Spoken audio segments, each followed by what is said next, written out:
오늘 하나님 주시는 말씀 신약성경 마태복음 18장입니다. 12절에서부터 20절까지를 함께 보도록 하겠습니다. 계속해서 18장 말씀 저희들이 함께 보고 있습니다.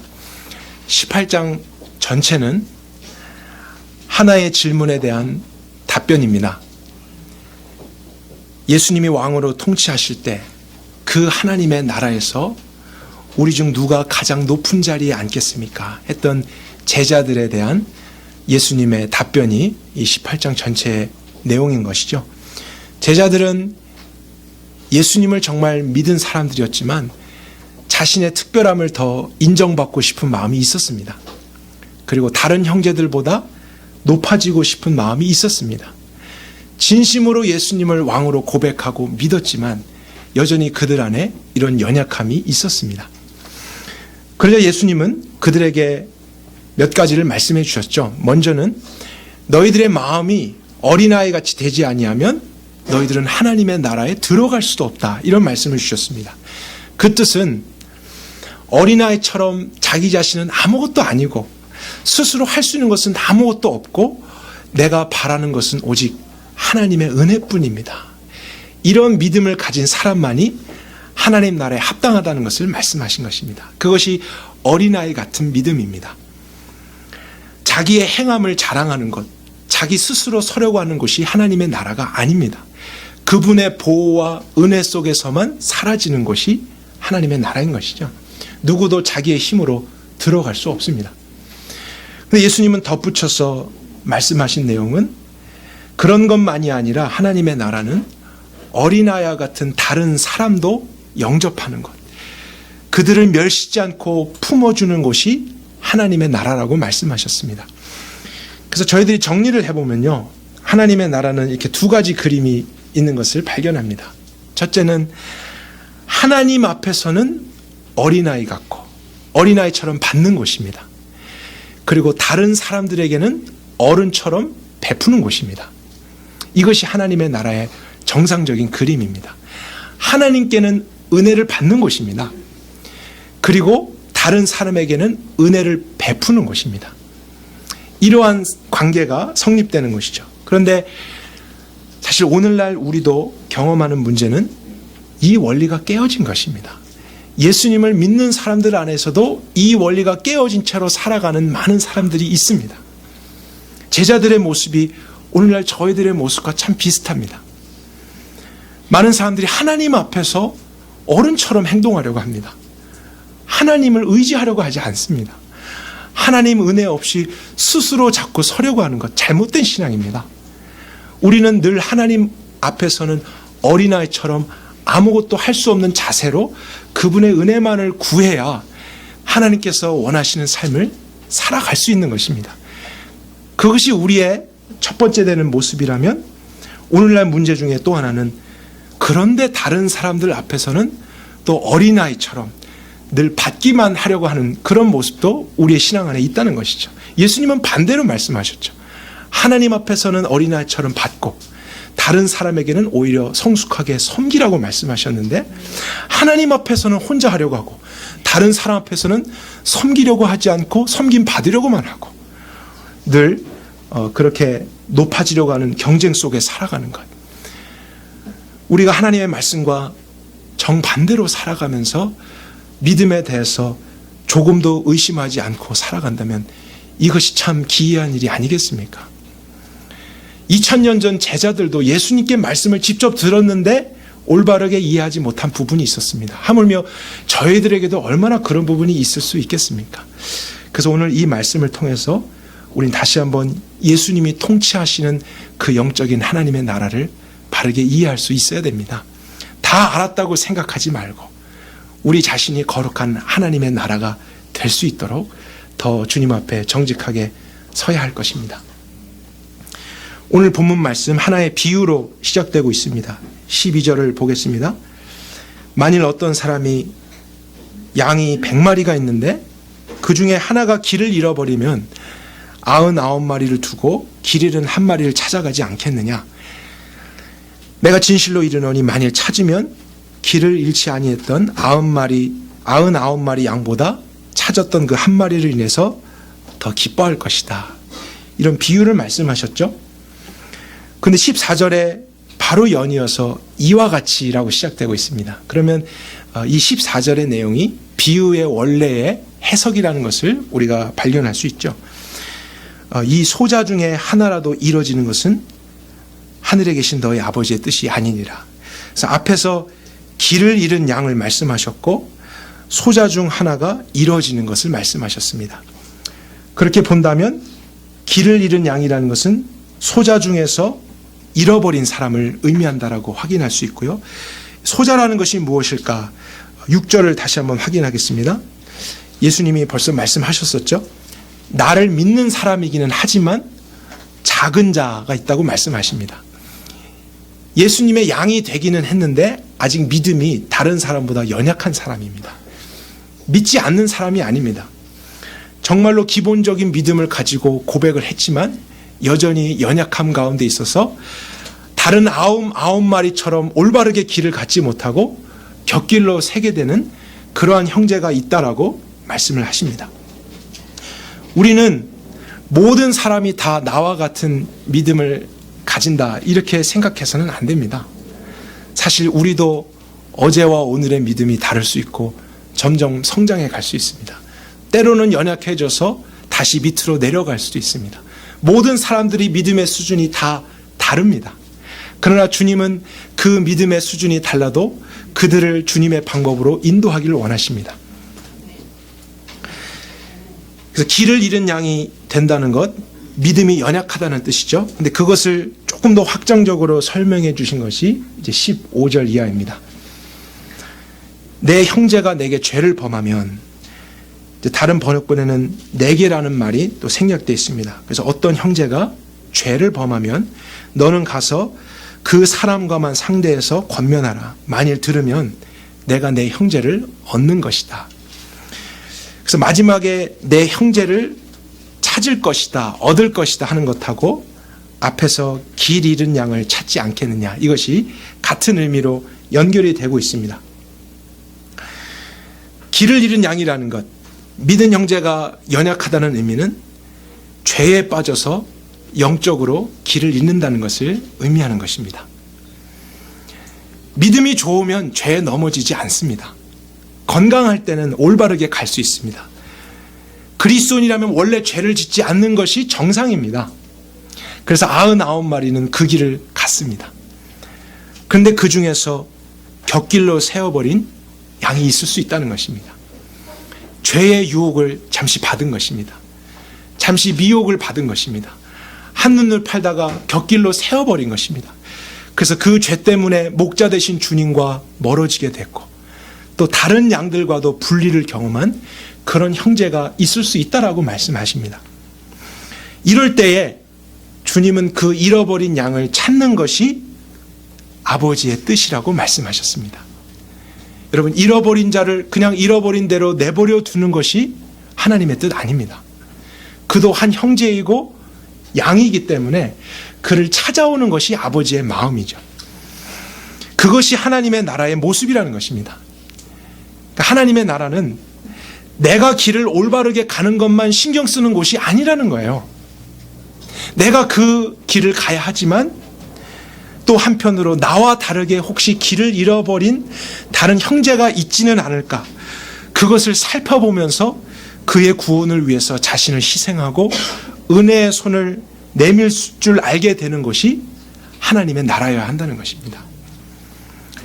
나는 저 잃어버린 한 마리의 양처럼, 죄를 범한 형제처럼 죄 짓지 않고 99마리처럼 이 자리에 있습니다 하는 자신의 그 믿음을 칭찬해 달라고 기뻐하는 것이 올바른 신앙이 아니라요, 사실 내가 길을 잃어버리지 않고 올바른 길을 갈 수 있었던 것도 나의 힘이 아니라 하나님의 은혜가 아닌가.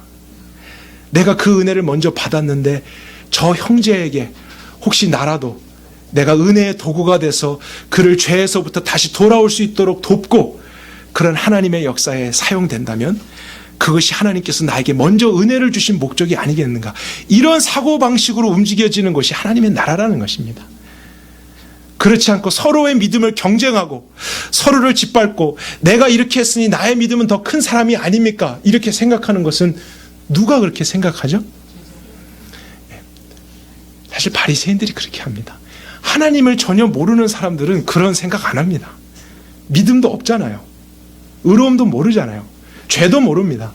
그런데 하나님을 믿는다고 하면서도 잘못된 생각 가운데 빠져 있는 사람들도 있을 수 있다는 것입니다. 바리새인들처럼 내가 저 세리와 같지 않음을 감사합니다. 여러분, 우리가 그것을 기뻐해서 안 됩니다. 다른 사람처럼 나는 저런 죄에 빠지지 않았습니다. 우리 가정은 저러지 않습니다. 참 감사합니다. 이렇게 기도하는 것은 바리새적인 기도예요. 나도 충분히 그럴 수 있었고 우리 가정도 충분히 더 무너질 수 있었지만 지금까지 온 것 우리 찬양한 대로 예수 인도하셨네. 나의 영영 부를 찬송 예수 인도하신 것입니다. 그런데 나를 그렇게 인도하신 것은 나만을 위해서가 아니고 나만 구원하셔서가 아니라 나만 사랑하셔서가 아니라 내가 이제 그분의 은혜의 도구가 돼서 그 길을 잃어버린 형제를 찾아오도록 주님께 사용되도록 하나님이 먼저 주신 은혜일 수 있다는 것이죠. 그러한 것에서 우리 눈이 열려질 수 있기를 원합니다. 15절 이제 그 죄에 빠진 형제를 어떻게 권고해야 되는지 예수님께서 그것을 구체적으로 말씀하셨습니다. 죄에 빠져서 길을 잃어버린 그 연약한 자에 대해서 아무렇게나 하는 것이 아니라 굉장히 세밀하고 구체적으로 이러한 방식으로 은혜를 실현시켜야 된다라고 말씀하셨죠. 크게 세 가지 단계가 있는데 놀랍게도 이 안에 하나님께서 이 땅 가운데 교회를 세우신 목적도 포함되어 있는 것을 우리가 발견할 것입니다. 15절 자세히 볼까요? 내 형제가 너에게 아니면 그냥 죄를 범하면 너는 가서 또한 너와 그 사람과만 상대하여 권고하라. 만일 들으면 내가 내 형제를 얻는 것이다. 듣는다는 것은 회개하고 돌이키면 그런 뜻이죠. 그러면 죄로부터 그 형제를 건져내는 것이다. 올바른 길로 다시 인도하는 것이다 말씀하셨습니다. 첫 번째 방법이 무엇입니까? 개인적으로 권면하는 것입니다. 내가 누군가의 죄와 허물을 알게 됐을 때 그 형제를 사랑하고 은혜로 이끌기 위해서 그것을 오픈시키는 게 아니라 그것을 알게 하신 하나님의 특별한 뜻이 있겠지. 하나님이 나를 은혜의 도구로 사용하시는 것인가 하는 마음으로 기도하면서 그 형제를 개인적으로 찾아가는 것입니다. 그리고 그 사실을 직면하고 묻고 그것이 정말 죄였다면 거기서부터 돌아올 수 있도록 도와주는 것이죠. 그런데 여러분, 사실 많은 경우에 우리는 여기에서부터 실패합니다. 오늘날 우리가 여기에서부터 실패해요. 하나님의 나라가 이렇게 시작된다고 했는데 여기서부터 실패하는 우리 자신의 모습을 발견합니다. 누군가 죄를 범한 것을 알게 됐을 때 우리가 이런 조심스러운 마음, 하나님의 은혜의 마음으로 찾아가서 권면하려고 하기보다는 어떤 식으로 많이 하냐면 전혀 문제와 상관없는 다른 사람을 찾아가서 그 죄에 대해서 말한다는 것입니다. 가십을 하는 것입니다. 그 형제의 수치를 드러내는 거예요. 근데 여러분, 이런 마음은 은혜의 마음이 아닙니다. 그 형제를 찾아내고자 하는 주님의 뜻이 아니라 오히려 돌아오는 길마저도 차단시키는 정죄의 마음이에요. 99마리의 그 우리에 다시는 들어오지 못하도록 먼저 그를 심판해버리는 것입니다. 그러나 이러한 마음은 하나님 나라에 합한 것이 아닙니다. 여기에서부터 우리가 돌이킬 줄 아는 것, 그것이 하나님의 나라예요. 내가 올바른 길을 간 것, 내가 죄를 지지 않은 것만을 신경 쓰는 것이 아니라 그러한 형제에 대해서 주님의 마음으로 돌이킬 수 있도록 신중하고 주님이 나에게 대해서 은혜로 대하셨듯이 은혜의 방법으로 찾아가려고 하는 것, 그럴 때에 우리는 다른 사람의 영혼을 구원할 수 있는 것입니다. 우리는 누군가를 그렇게 비판하고 깎아내림으로써 스스로를 높이려고 하는 성향들이 있습니다. 이것을 조심해야 됩니다.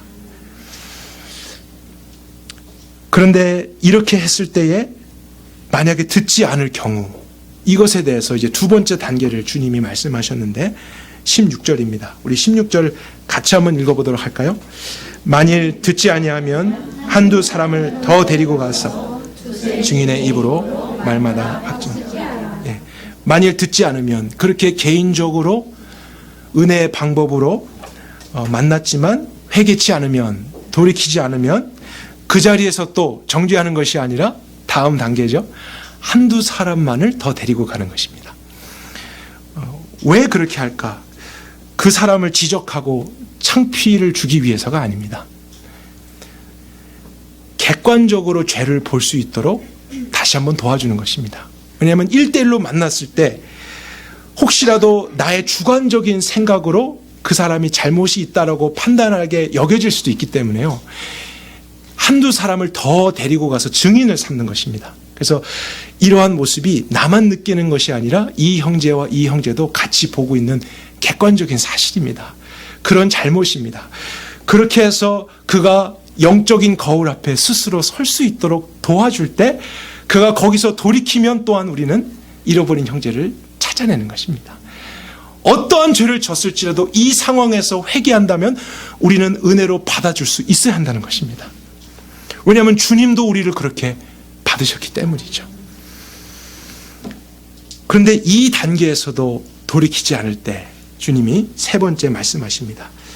그때 듣지 않을 때 거기에서 또 판단하고 정죄하는 것이 아니라 17절, 만일 그들의 말도 듣지 아니하면 어떻게 하라 하셨습니까?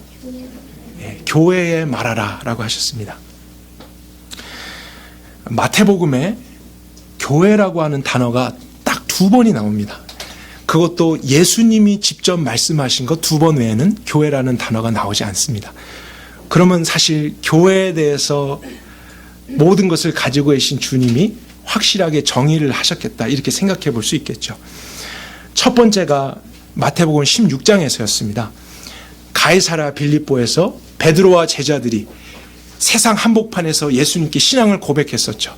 주님은 그리스도시요, 기름 부은 왕이시고 하나님의 아들이십니다. 이런 고백을 했을 때 예수님이 이 반석 위에, 그것은 그러한 신앙을 고백한 그 반석 위에 내가 내 교회를 세우리라 말씀하셨습니다. 그래서 교회의 본질이 무엇인지를 예수님이 직접 말씀하셨어요. 교회라는 것은 보여지는 어떠함이 아니라는 것입니다. 건물을 의미하는 것이 아닙니다. 교단이 아닙니다. 교회라고 할 수 있는 가장 본질, 그 반석이 되는 기반이 무엇이냐면 예수님에 대한 올바른 신앙입니다. 그 믿음 위에 세워지는 것이죠. 그 보여지는 크기가 얼마느냐, 이것이 교회를 의미하는 것 아닙니다. 교회라고 했을 때 반드시 필요한 것은 예수님이 왕이시고 우리는 그분을 권위자로 믿습니다 하는 그런 바른 믿음이 공유되는 곳입니다. 그런 영적인 공동체죠. 그런 믿음을 가진 사람들이 모이는 것이 교회입니다. 그래서 한두 사람 이상의 공동체 개념을 가지고 있습니다. 그런데 두 번째 이 교회라는 단어를 사용하신 18장 오늘 본문에서 보면 예수님은 이 교회의 역할에 대해서 또 목적에 대해서 말씀을 주고 계세요. 교회라고 하는 것은 올바른 신앙을 가지고서 시작되는 것이죠. 근데 그것만이 아니라 그 교회는 처음 믿은 믿음이 변질되지 않도록 죄를 깨닫게 하고 믿음을 서로 세워주는 곳이 되어야 한다는 것입니다. 아멘이십니까?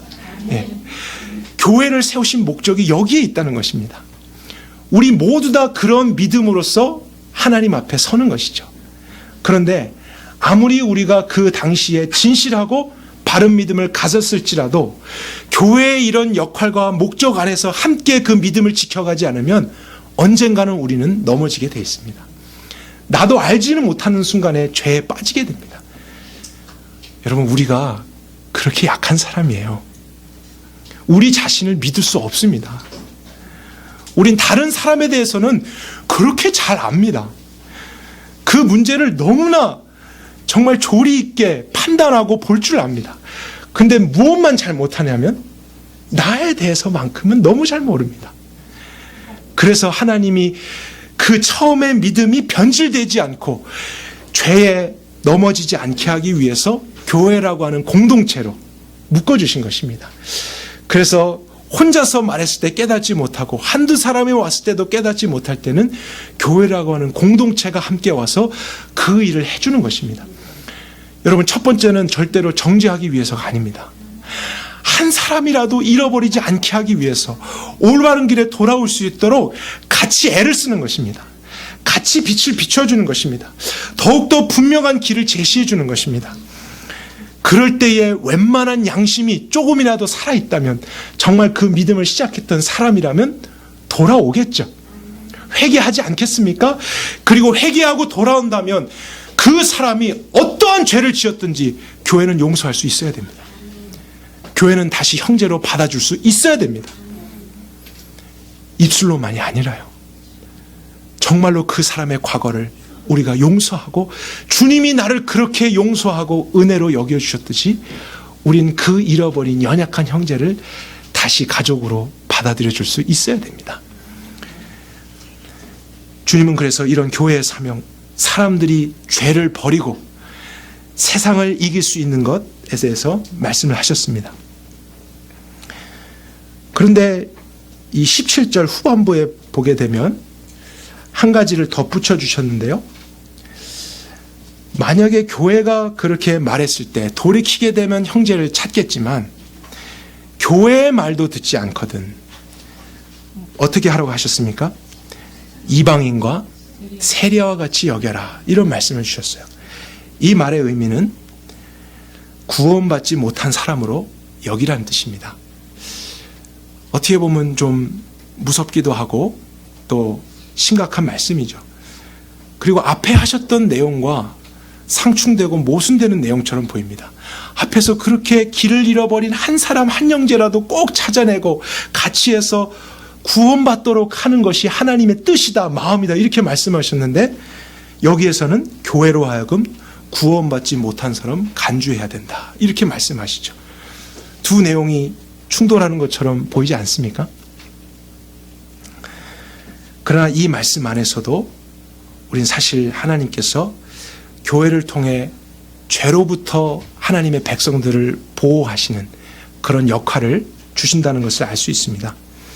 왜냐하면 교회라고 하는 것은 공동체 안에 다른 형제들의 신앙과 믿음도 거룩하게 지켜야 될 책임이 있습니다.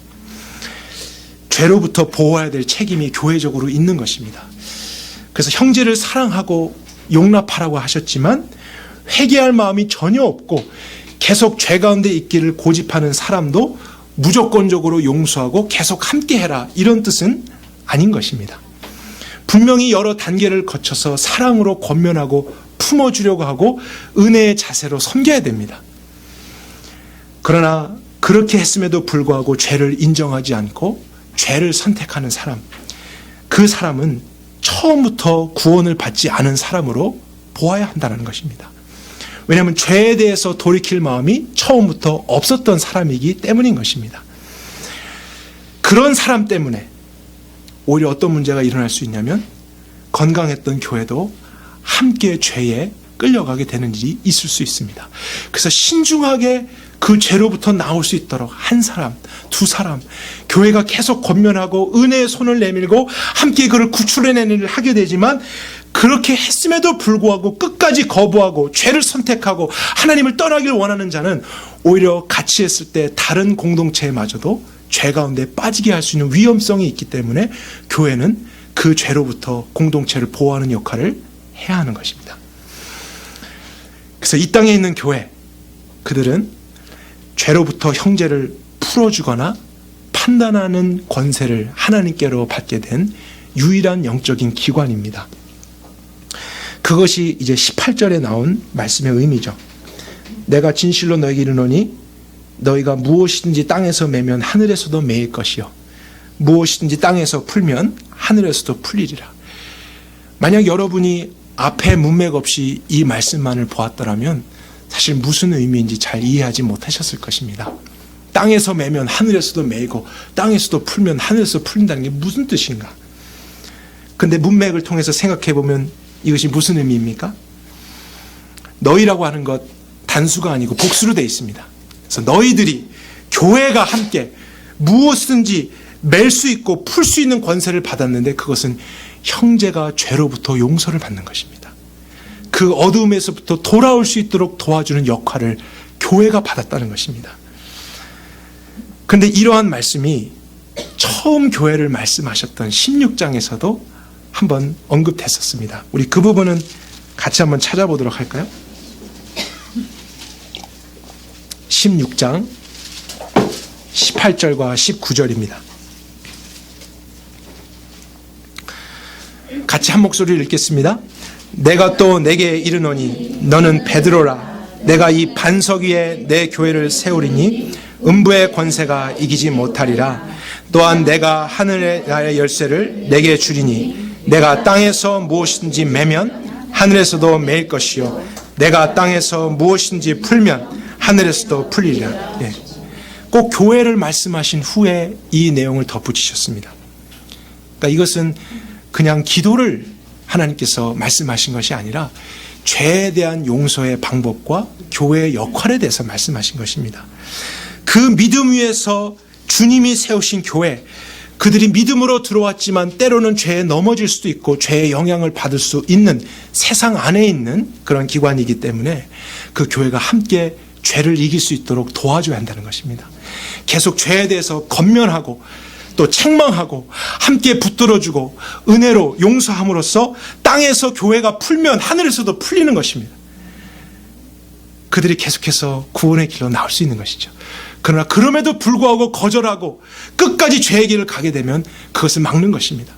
그래서 다른 교회와 형제와 몸된 것을 지키는 것이죠. 개인이 아니라 함께 믿음으로 고백해서 만난 교회에게만 주신 하나님의 특별한 역할이 아닐 수 없습니다. 이렇게 우리가 보게 될 때 예수님은 우리 한 사람이 개인의 믿음만을 중요하게 여기는 게 아니라 교회라는 영적인 공동체를 통해서라도 함께 구원을 이뤄갈 것을 강조하고 계신다는 것을 발견해요. 이것이 저와 여러분과 오늘 깊이 있게 생각해 보기를 원하는 부분입니다. 절대로 하나님은 우리 개인의 구원에만 관심을 가지시는 분이 아닙니다. 하나님의 마음에는 언제나 공동체적인 개념이 있습니다. 하나님의 나라에 대한 개념이 있습니다. 나의 구원이 다른 사람의 구원으로까지 이루어지기를 원해서 우리 가운데 은혜를 주신 것이 하나님의 시작이었습니다. 그럼 우리는 그 목적대로 사용이 되어져야 되는데 우리가 올바르게 이해하지 못할 때 그 은혜의 길이 차단되는 것이죠. 그럼 하나님의 뜻이 막히는 것입니다. 심지어 교회마저도 그러한 일을 하지 않게 될 때 우리는 이것이 하나님의 뜻이다라고 했다면 여기에 집중해야죠. 근데 이런 하나님의 뜻은 온데간데 없고 다른 것에서 하나님의 뜻을 열심히 추구하면서 땀도 흘리고 또 돈도 쓰고 하게 되면 사실 하나님의 입장에서 그 교회가 주님을 섬기는 것이겠습니까? 오히려 우리의 눈을 낮은 곳에 두고요. 다른 영혼과 사람들을 향해서 죄의 문제를 해결하는 것과 같이 구원을 받는 그 본질에 집중하며 그것을 위해서 개인만이 아니라 공동체적으로도 함께 싸우고 함께 붙들어주고 함께 은혜로 이뤄갈 때 그곳에서 하나님의 나라가 완성될 줄 믿습니다. 오늘 본문으로 다시 돌아와 볼까요? 그 말씀을 하신 후에 19절, 20절 계속 말씀하셨죠. 19절, 20절도 같이 한 목소리로 읽도록 하겠습니다. 내가 다시 너에게 이르노니 너희 중에 두 사람이 땅에서 합심하여 무엇이든지 구하면 하늘에 계신 내 아버지께서 저희를 위하여 이루어 주시리라. 두세 사람이 내 이름으로 모인 곳에 나도 그들 중에. 이 구절도 마찬가지입니다. 문맥 없이 19절, 20절만 읽으면 우리는 어떠한 의미로 이해하게 되냐면 두세 사람이 함께 기도회를 하고 어떤 원하는 것에 대해서 간절히 구하면 하나님이 이루어 주신다. 이런 식으로도 해석을 할 수 있는 구절입니다. 그러나 물론 그것이 잘못됐다라고는 이야기할 수 없죠. 같이 기도하는 것 하나님께서 원하시는 것입니다. 그러나 문맥을 통해서 주신 이 말씀의 원래의 의미는 죄 용서에 대한 말씀입니다. 아무 것이나 구하는 것 아닙니다.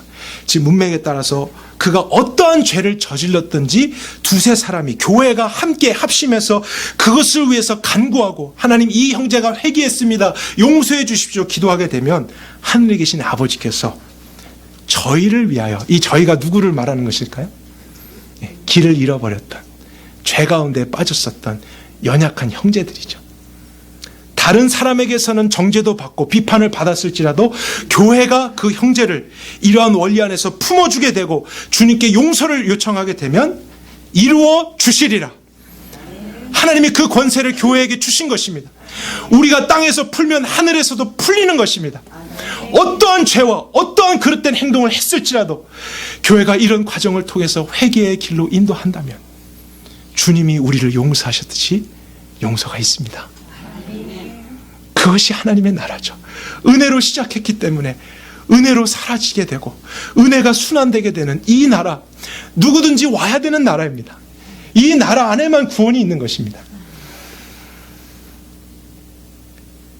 20절에 두세 사람이 내 이름으로 모인 곳에 나도 그들 중에 있다. 예수님이 함께 하신다는 것이죠. 왜냐하면 사실 죄를 이길 권세와 죄를 용서할 권세는 사람에게 없습니다. 예수님 지금 교회라는 어떤 기관이나 카톨릭 교회가 주장하는 것 같은 그런 교리를 말씀하신 게 아닙니다. 이 두세 사람이 참된 신앙 위에서 모이게 되면 예수님이 그 교회의 머리가 되셔서 영적으로 함께 하시는 것이기 때문에 주님이 하신다는 것입니다. 우리가 보여지도록 대행하고 역할을 하지만 그것을 하시는 주체는 그 가운데 함께 하시는 주님이라는 것이죠. 우리가 이렇게 나의 죄에 대해서 관심을 갖고 하나님께 용서를 받으며 또한 다른 사람의 죄의 문제를 해결하려고 돕고 그 용서를 위해서 같이 관심을 갖게 될 때 그것이 바로 주님이 기뻐하시는 것, 주님의 뜻이 이루어지는 모습인 것입니다. 하지만 2000년 전 제자들은 어땠습니까? 주님, 예수님이 다스리시게 될 그 나라에서 누가 더 높은 자리에 앉겠습니까? 서로의 믿음을 경쟁합니다. 내가 저 사람보다 그래도 많은 걸 체험했고 많은 걸 알지 않습니까? 주님이 나를 좀 더 높여주셔야 되지 않겠습니까? 그럼 오늘 주님의 답변을 듣고 보니까 어떻습니까? 그들이 완전히 잘못된 생각을 하는 것이죠. 그것이 그들의 연약함입니다. 그래서 주님이 그들을 그 자리에서 정죄하지 않으셨죠. 원리대로 하신 것입니다. 주님이 그들에게 그것을 알게 하신 것이죠. 2000년 전 제자들도 그랬다면 오늘날 현대 기독교와 그리스도인들은 믿음에 대해서 얼마나 더 신중해야겠습니까? 여러분 신중하십시오. 교회 생활을 오래 했다고 자만하지 마십시오. 방심하지 마십시오. 우리 더 신중해야 됩니다. 예수님께 직접 말씀을 들었던 제자들도 이랬습니다. 그럼 우리는 이 말씀을 보면서 더 오해할 수 있고 나의 방식대로 해석할 수 있고 연약함이 있을 수 있다는 것을 인정해야 됩니다. 특별히 우리가 사는 시대가 그런 영향을 계속 주잖아요. 우리가 사는 시대는 개인주의, 이기주의가 팽배한 시대입니다. 그런 물살이 급류처럼 우리를 빨아들여서 길을 잃어버리게 만드는 시대입니다. 2000년 전보다 아마 더 그런 것이 흥행할 것입니다. 각자가 자신의 삶에 너무 바빠서 주변을 돌아보지 않습니다. 옆에서 어떠한 일이 일어나고 있어도 전혀 상관하지 않습니다. 마음이 그렇게 차갑습니다. 그런데 영적으로도 그런 현상이 일어나고 있다는 거예요. 믿음을 생각할 때 성경적인 교회가 하나도 없다고 비판하면서 혼자서 집에서 은혜로운 영상을 보면서 예배를 드리고 또 감동의 눈물을 흘리면서 나는 굉장히 깨어있다 이렇게 생각을 하고 있는 많은 사람들이 있습니다. 여러분 정확하게 성경대로 말하면 착각입니다. 착각입니다. 내가 성경적인 믿음 가진 것 나의 힘 때문이 아닙니다. 주님의 은혜였습니다. 그것을 자랑할 수 없어요. 그것을 가지고 그렇지 못한 형제들과 나는 같지 않습니다라고 나의 믿음은 크죠. 이렇게 생각하는 순간 우리 18장으로 가야 됩니다. 오히려 나에게는 어떻게 이런 것을 알게 하셨습니까? 나에게는 어떤 이런 은혜를 주셨습니까? 그러면 그것을 알지 못하고 오늘도 방황하고 어둠 속에 있는 그 많은 형제들을 위해서 주님 저를 부르시는 것입니까? 제가 힘들어도 또 부딪힘이 있어도 주님의 은혜의 도구가 돼서 그들에게 사용되기를 원하십니까? 사랑과 긍휼로서 애통해하면서 성경적이지 않는 그런 공동체나 그런 모임 가운데 내가 가는 것이죠. 나로 인해서 성경적이 될 수 있도록, 은혜가 흘러갈 수 있도록, 구원의 빛이 더 강하게 비춰질 수 있도록 비판을 하는 것이 아니라, 정죄하는 것이 아니라 우리는 세워줘야 됩니다. 은혜를 끼치려고 해야 됩니다. 하나님이 나를 통해서 역사하시도록 그런 자들은 더 모여서 기도하고 그런 일에 집중해야 됩니다. 하나님 나라의 섬김과 희생 어디에 있습니까? 우리 왜 그렇게 살아갑니까? 교회들은 그렇게 많아졌고 그렇게 큰 빌딩에서 많은 사역들을 하는데 오늘날 왜 우리는 죄를 이기지 못합니까? 우리는 왜 계속 죄 가운데 허덕이고 있습니까? 지난주에 한 영혼이 죄 가운데서 길을 잃은 것 왜 우리는 무관심합니까? 우리 모두 자신을 성찰해야 됩니다. 나만을 위한 구원, 영적 이기주의에서 벗어나야 됩니다. 영적 개인주의에서 벗어나야 됩니다. 우리 모두를 그리스도 머리로 한 지체로 부르셨다 그랬어요. 한 몸입니다. 크고 작은 부위가 있고 드러나는 부위 있고 보이지 않게 안에 있는 부위들도 있습니다. 연약한 것도 있고 강한 것도 있습니다. 그러나 중요한 것은 모두 다 그리스도의 몸입니다. 그것을 우리가 분별하며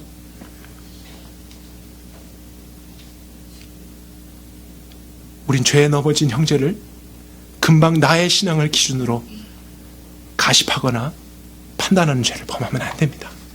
이러한 조심스러운 순서를 따라서 그 자신도 돌아올 수 있도록 주님이 나에게 그렇게 신중하게 은혜를 베푸셨듯이 우리도 그렇게 해야 됩니다. 저 사람처럼 죄를 짓지 않고 있는 것에 감사하는 기도 그쳐야 됩니다. 그것을 기뻐하지 마십시오.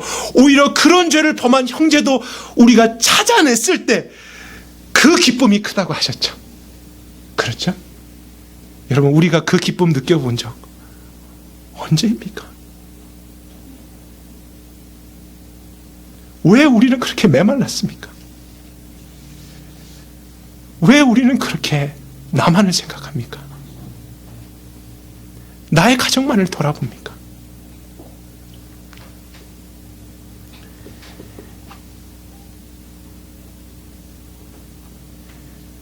우리가 다른 믿음이 연약한 형제를 향해서 그러한 은혜가 도구가 된다는 것, 또 역으로 이야기하면요,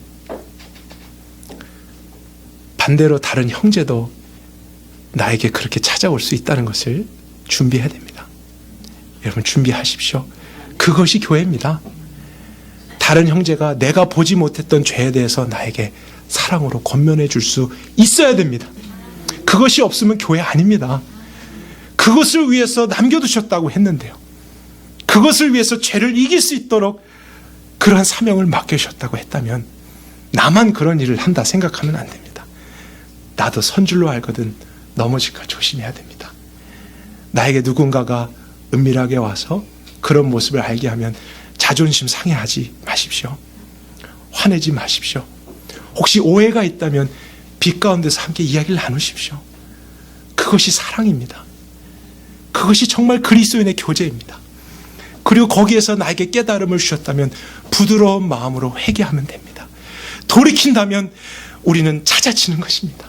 다시 빛으로 나오는 것입니다. 그리고 함께 그것을 기뻐하는 것입니다. 이것이 하나님의 나라입니다. 우리 개인과 선함침례교회가 마지막 시대에 하나님 앞에서 더욱 어린아이 같은 마음을 갖게 되는 공동체 되기를 원합니다. 하나님께는 더 어린아이가 되십시오. 더 은혜를 구하십시오. 여러분의 경험, 여러분의 힘 의지하지 마십시오. 오늘도 아무것도 모르는 것처럼 주님만 바라보십시오. 그리고 다른 사람을 향해서는 성숙해지십시오. 섬김을 받으려고만 하지 말고 섬기십시오. 그것이 복입니다. 그런 것을 통해서 하나님의 은혜가 나눠질 것입니다.